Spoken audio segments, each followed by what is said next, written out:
This was an interesting case, and I think it's a really good example of how powerful CBCT can be. So here's the periapical image. This patient went to a specialist practice for some advice about augmenting the sinus to enable a dental implant to go into this upper left 6 space.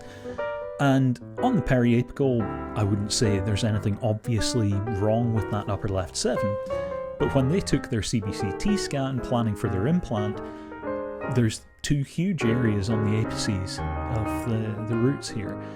And here's the palatal root and the palatal canal, pretty straightforward. But here's the buccal root, so the mesiobuccal and distobuccal roots have actually fused into one piece, and so have the canals. There's this sort of ribbon shape between the two. And at the orifice, or just below the orifice level, there's this white dot.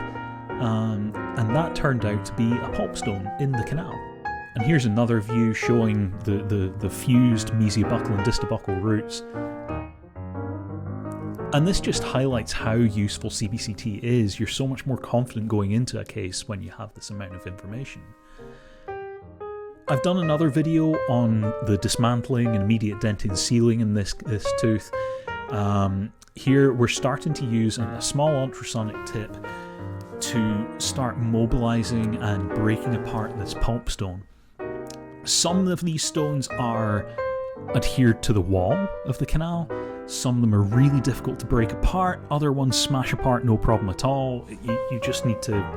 I've learned you need to be very patient with these things.